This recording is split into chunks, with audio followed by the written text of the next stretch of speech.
We know that the Chinese being aware of the basic photography principle as early as the 5th century BC, and Leonardo da Vinci had experience with the darkroom in the 1500s. But it was a number of discoveries in chemistry during the 18th century that accelerated the development of modern photography. The discovery of silver salts or light sensitive led to experimentation with images of light on surface that had been coated with silver. Often glass was used in the early images, but the problem was these images were ephemeral, fading after only a short time. Some of the chemists who worked with them called them fairy pictures and considered them that they were only momentary creations, that they would disappear. Okay, how to fix the image permanently? One of the most important challenges of the early photographer chemists. In France, in about 1820, Nicephore Niepce discovered a method for fixing the image after a long exposure time, probably 8 hours. So, although his work was considered interesting, it was largely dismissed for as impractical.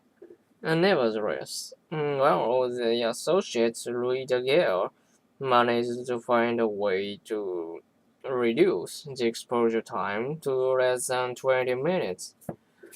So the story goes, in 1835, Daguerre was experimenting with some exposed plates, and he put a couple of them into his chemical cupboard.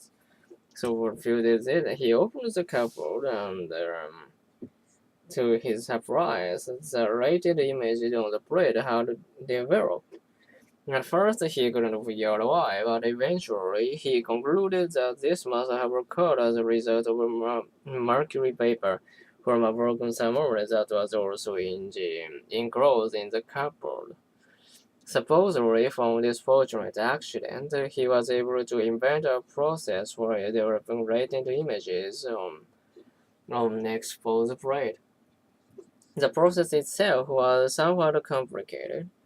First, he exposed copper-based iodine, which released films of light-sensitive silver iodine. These copper plates were used to capture the image, and vice versa, they had to be used almost immediately after their exposure to the iodine. So the image on the plate was exposed to light for 10 to 20 minutes. The plate was developed over mercury and heated to about 75 degrees centigrade, which that caused the mercury to amalgamate with sugar. Now here's the ingenious part. He was fixed the image in a warm solution of common salt, but later he began using sodium sulfides.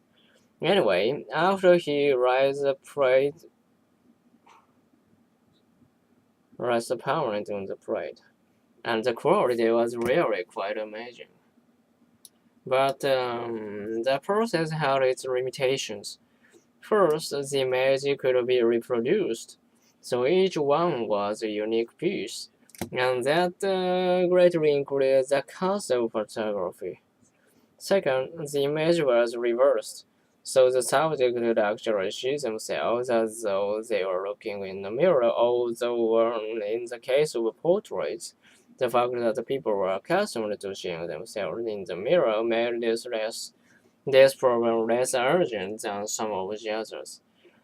Nevertheless, some photographers did point their cameras at the mirrored reflection of the image that they wanted to capture so that the reflection would be reversed and the true image could be produced. Okay, third, the chemical and the film that they were released were highly toxic, so photography was a very dangerous occupation. Fourth, the surface of the image was extremely fragile and had to be protected often under glass, so they didn't stand or end from handling. The filtered cases that were made to hold our image became popular not only for aesthetic purposes but also for very practical reasons. And finally, although the exposure time had been radically reduced, it was still inconveniently long, and 20 minutes, especially for portraits, since people would have to sit still in the sun for that length of time. Elaborate headrests were constructed to keep the subject from moving so that the image would be ruined, and many people simply didn't want to endure the discomfort.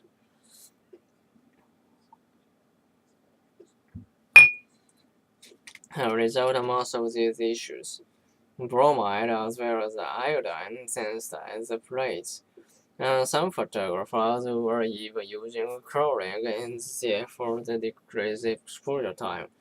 The portrait lens was also improved by reducing the size of the eye opening and limiting the amount of light that could enter, so the exposure time was about 20 seconds instead of 20 minutes. And negative film had been introduced in France, Missouri, and England, and negative permitted the production of multiple puppets from a single image. So photography was on its way to becoming a popular profession and pastime. Ah.